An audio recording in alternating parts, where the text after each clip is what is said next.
Ang maganda dito, Jayden and Mar, is kahit hindi ipresenta ng prosecution si Ramil Madriaga, number one sa witness list ng defense si Ramil Madriaga. So kahit hindi ipatawag ng prosecution, pwedeng ipatawag siya ng depensa. Attorney, kahapon nga ay naghain po kayo. Second, no, na perjury complaint laban nga dito kay Ramil Madriaga. Itong sinasabing self-confessed bagman daw ng VP Sara Duterte. Ano hong kaibahan po nito doon sa unang perjury complaint na inihain po ninyo, same pa rin din po sa Taguig City Court?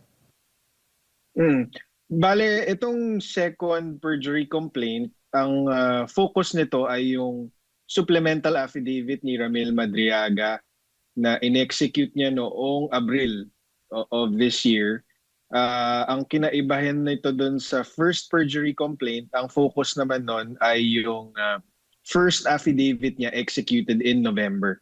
So kung matatandaan nyo, humarap si Ramil Madriaga sa House Justice Committee noong Abril para dito sa impeachment hearings laban kay VP Sara, at dito niya binasa itong supplemental affidavit. So yung second perjury complaint, ang topic niya or ang tinutukoy niya ay itong mga kasinungalingan ni Madriaga sa supplemental affidavit niya.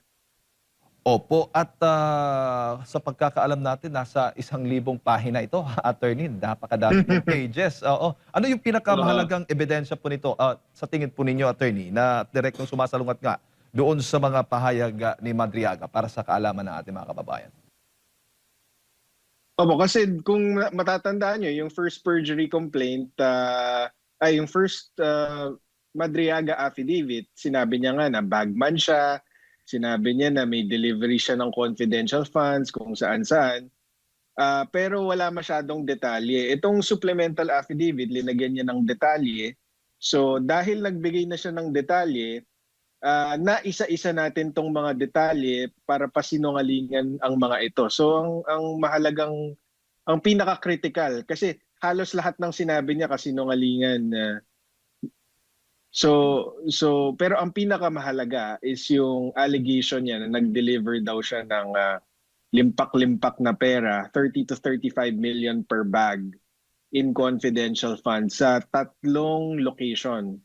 So ang unang sabi niya is nag-deliver daw siya ng isang bag sa Cabuyao, Laguna para sa isang Laguna politician.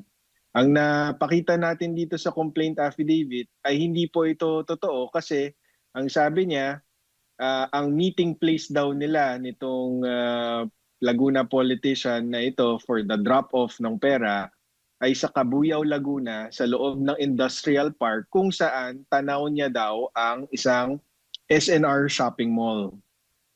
So napasinungalingan natin to dahil nakakuha tayo ng certification mula sa SNR na walang SNR establishment sa Cabuyao, Laguna.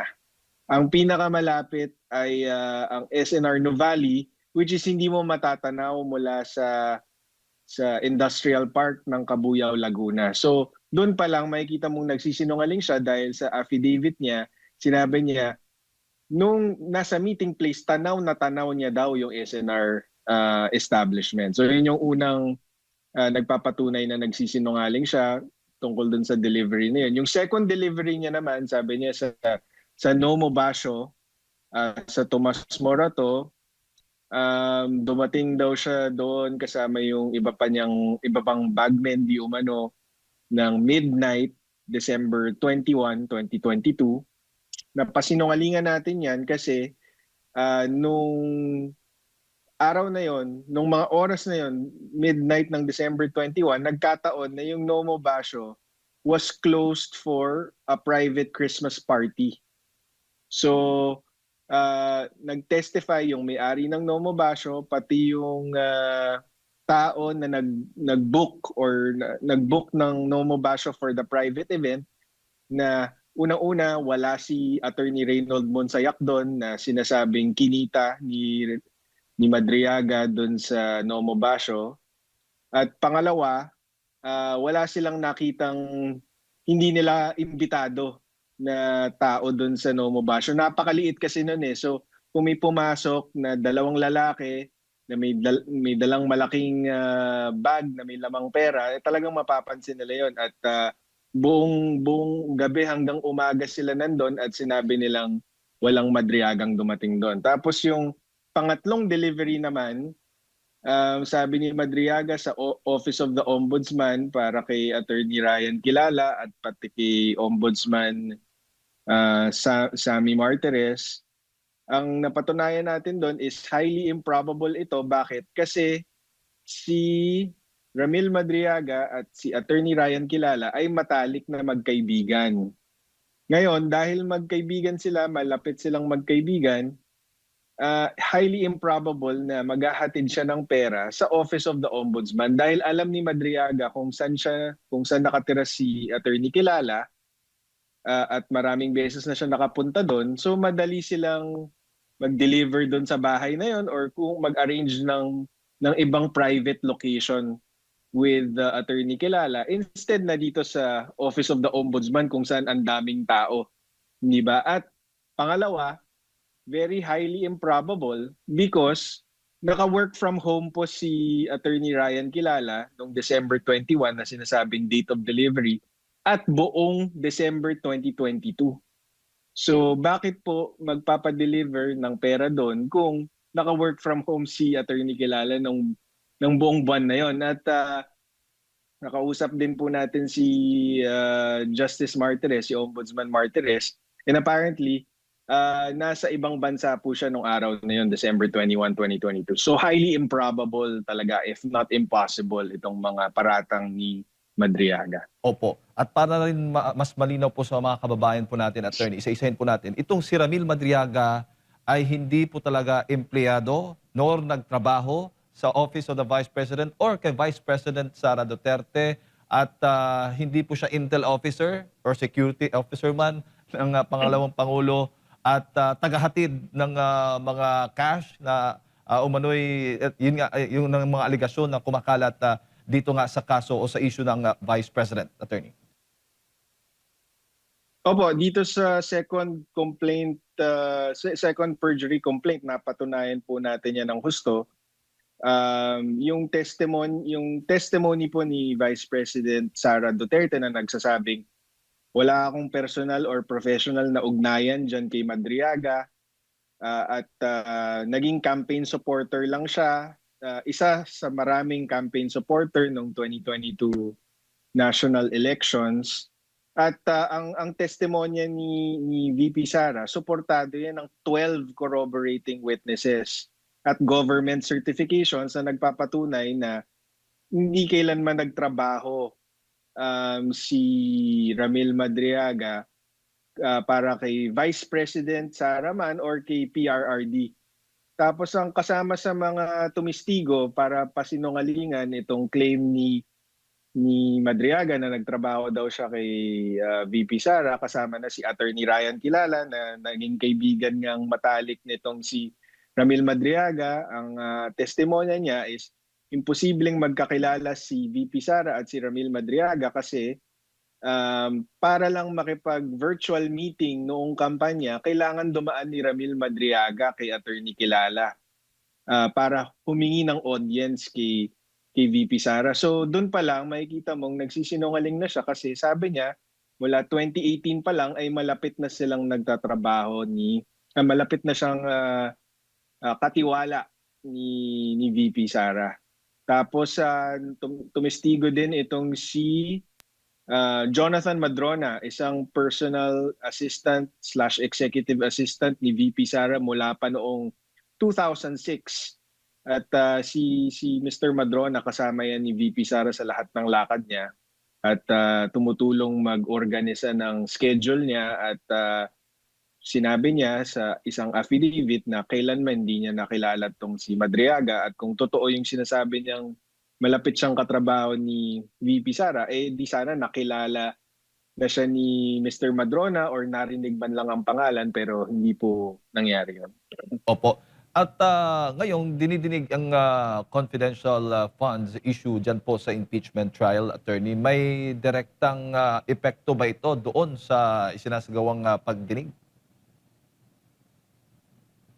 Kung direkta, wala naman kasi hindi naman mapipigilan ng isang perjury complaint na tumistigo si Mr. Madriaga dito sa impeachment.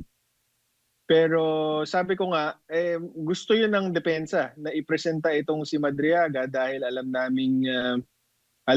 ng defense team na nagsisinungaling si Mr. Madriaga. So talagang mababasag siya sa cross-examination. Kaya sa ngayon, ang haka-haka sa kampo ni VP Sara is baka hindi na i-present itong si Ramil Madriaga. Ang personal take ko naman is itong perjury complaint nagpapatunay na yung mga alegasyon laban kay VP Sara na nakabalot dito sa impeachment talagang malisyoso, walang basehan at desperate. Kasi biruin mo, gumamit sila ng isang taong katulad ni Madriaga na hindi naman nagsasabi na talaga ng totoo para lang umusad tong impeachment complaint sa House of Representatives. So dito mo makikita doon sa 1,000-page complaint kung gaano ka, yun nga, malisyoso at desperado yung mga taong nagtutulak ng impeachment. Opo. Maaari ho bang magamit ng depensa yung mga ebidensyang hawak po ninyo, attorney, doon sa nagpapatuloy na impeachment trial?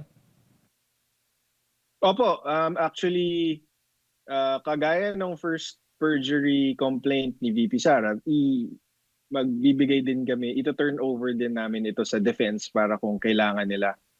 At ang maganda dito, Jayden and Mar, is kahit hindi ipresenta ng prosecution si Ramil Madriaga, number 1 sa witness list ng defense si Ramil Madriaga. So kahit hindi ipatawag ng prosecution, pwedeng ipatawag siya ng depensa.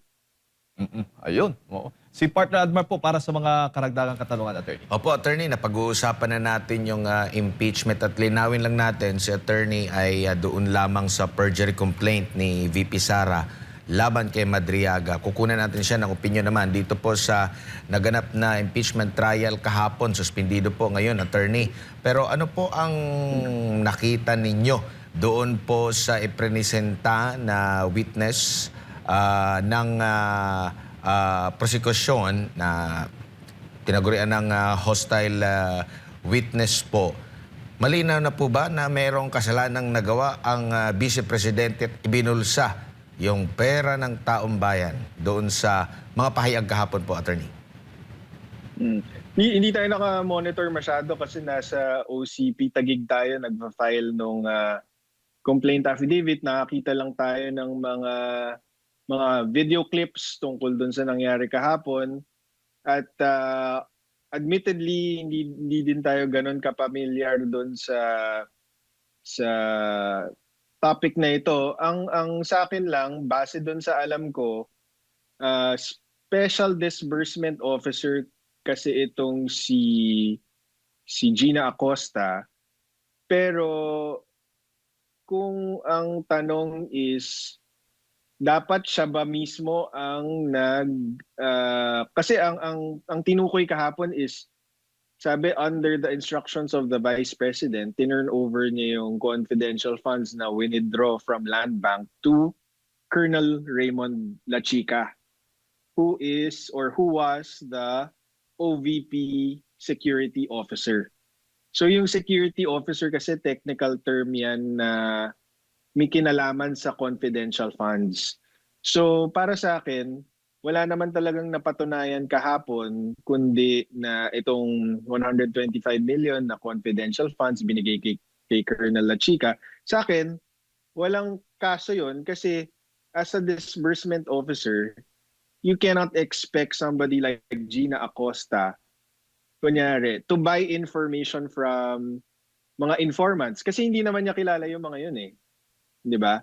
Ang nakakilala doon is yung mga intelligence officers under the OVP or Opo. yung mga nag-develop ng mga informants na yun, for example. So wala akong nakikitang issue na na napatunayan kahapon or inamin kahapon na si Gina Acosta release yung pera kay Colonel Lachica. Wala rin akong nakikitang issue na parang may nakita akong mga video clips tungkol sa insinuation na minadali ang pag-process ng itong confidential fund release and disbursement. Wala akong nakikitang issue doon kasi napaka-late na po sa taon release itong confidential funds, December 20. And from my basic understanding of budget in government, kailangan mo yan gastusin before the year ends, or else hindi ka na makakahingi ng same amount sa mga susunod na periods. Opo. So definitely, dun sa tanong mo, walang napatunayan na nabulsa itong confidential funds. Opo. At wala rin akong nakikitang, kasi parang may sinasabi sila tungkol naman dun sa mga bags na kesyo nagtutugma ito dun sa sinabi ng Taga-Land Bank, nagtutugma ito dun sa sinabi ni Ramil Madriaga.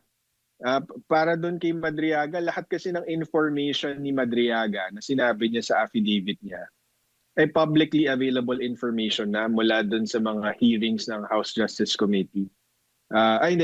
Ng House Committee on Good Governance ata yun, yung unang nag-imbestiga ng confidential fund. So, sabi nga namin doon sa second perjury complaint, the fact na hindi makapagbigay ng detalye si Madriaga na hindi nababasag by verification na higit pa dun sa publicly available information, patunay lang na nagsisinungaling siya, na nag-iimbento lang siya ng kwento mula dun sa mga information na publicly. Opo. Yes, attorney? Okay, balikan lang natin si Attorney Salvador Paulo Panelo Jr. Kaugnay nga po dito sa pinag-uusapan natin na impeachment trial kahapon. Yes, Attorney? Hello? Yes po. Attorney, so ibig sabihin kahit na siya ay tinaguri ang special, yung SDO kumbaga, officer na nagdi-disburse, hindi siya obligado na umakyat ng bundok, humarap doon sa mga magiging pagkukunan ng mga impormasyon.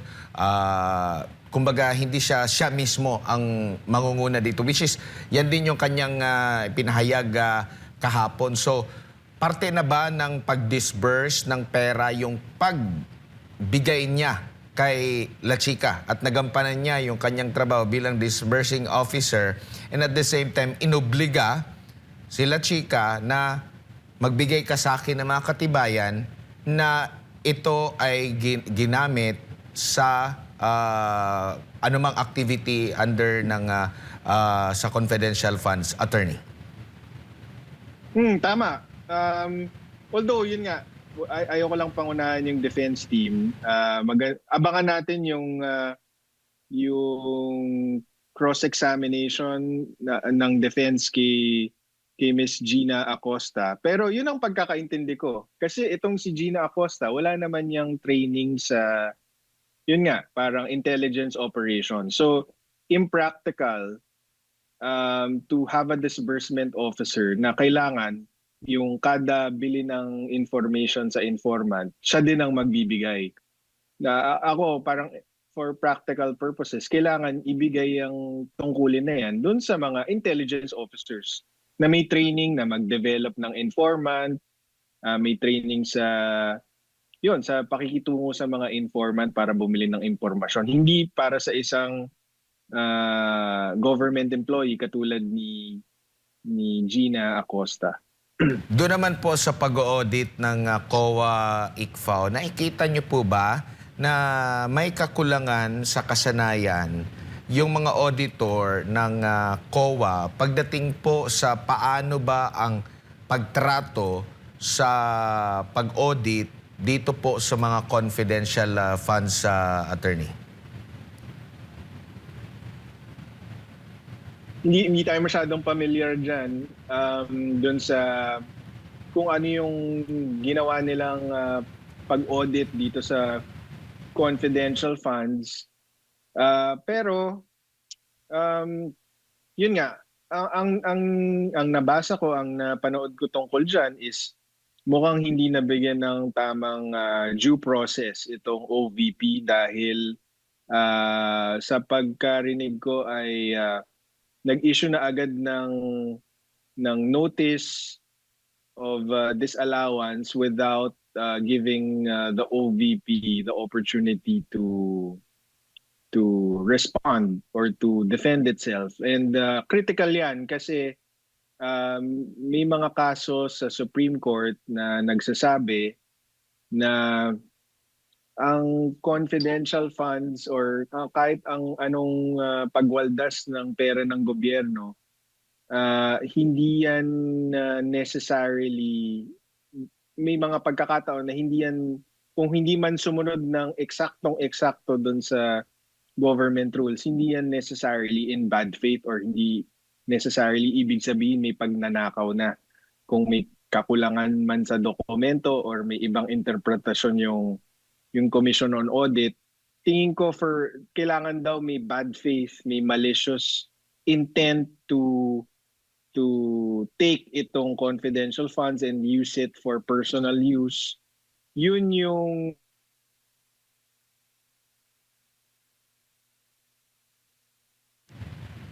Opo, attorney. Opo. Ayusin lang natin yung signal ng ating komunikasyon po mga kapartner. Kasama natin si Attorney Salvador Panel. Attorney, yes po, ipagpatuloy niyo po, Attorney. sorry, hindi ko alam kung narinig pero sa Supreme Court kasi ang sabi nila sa mga desisyon involving itong use of government funds is kapag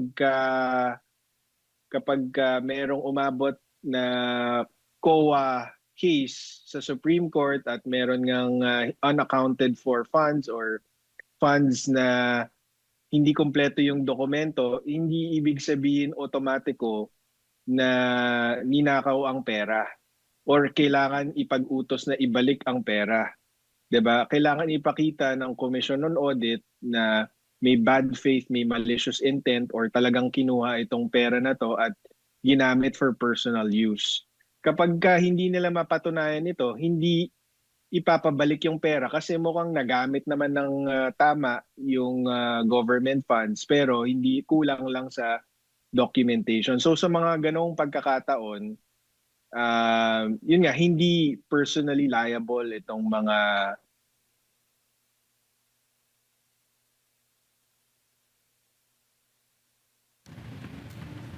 Yes po.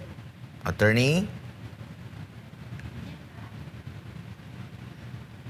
Okay, meron tayong isang itatanong pa sana kay attorney. Okay, attorney, bilang panghuli na lamang po kasi medyo pumapangit yung signal po natin na sa Zoom. Hingin ko lang po ang inyo pong opinion. Obligado po ba talaga na humarap face-to-face ang pangalawang pangulo o parte na ito ng pagharap at ng pangalawang pangulo sa reklamong inihain laban sa kanya dahil may pahayag po itong isang kongresista at sinisi pa ang pangalawang pangulo dahil parang nagagalit na raw po ang Diyos at inalaw daw niya yung mga pagbaha. Parang sinisi pa siya sa mga pagbaha. Itong ang pangalawang pangulo, sabi pa niya dito, quote-unquote, baha na sa buong Luzon. Anong ginagawa ng ating Vice President? Nagpupunta sa ibang mga bansa. Just imagine, meron tayong impeachment court dito. Dapat humarap siya. Nasaan siya? Ano pong masasabi niyo po dito, attorney?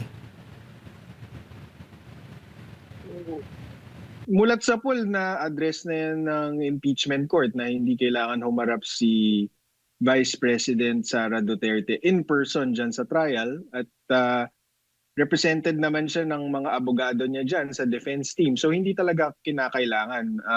And in fact, para sa akin, personal opinion ko lang ito, I think it's a waste of time kasi Kahit ako hindi ko masyadong nasusundan itong impeachment trial dahil alam ko paninirang puri lang ito kay Vice President Sara Duterte. So, 'di ba, parang hinaharap niya na po itong kaso by being represented by her defense team who is actively participating in the impeachment at hindi na po kinakailangan na harapin niya to na nakaupo siya doon buong araw para lang pakinggan yung defense at prosecution na nag-aasaran doon sa impeachment court. Anyway, tandaan po natin na siya rin po ay ikalawang pangulo at may mga tungkulin po siya. So, syempre, kailangan niya pong gampanan yun. Opo. At huli na lang, attorney, In other words, there's better use for the Vice President's time, in my opinion. Opo, opo. At para na rin sa kaalaman ng ating mga kababayan at mensahe nyo na rin po, attorney, sa tingin po ninyo, mako-convict ho ba ang pangalawang pangulo dito sa impeachment trial na ito? Sorry, pakiulit lang, hindi ko Mako-convict. naputol ka. Oo, mako-convict ho ba ang Vice Presidente sa impeachment trial? Para sa akin, dapat hindi. Napakalinaw na dapat hindi, at least so far, di ba? Pero alam naman po natin na at the end of the day, it will all boil down to politics. So para dun sa mga taga-subaybay po natin, i-pressure po natin yung mga representante natin dyan sa Senado na gawin ang tama. Alright. Attorney, maraming salamat po sa inyong oras. Good morning po sa inyo. Good morning. Maraming salamat, Jayden at Mark. Ayun po mga kababayan, si Attorney Salvador Paulo Panelo Jr., Managing Partner ng Panelo Law Office ang ating nakasama. Napakinggan po ngayong umaga.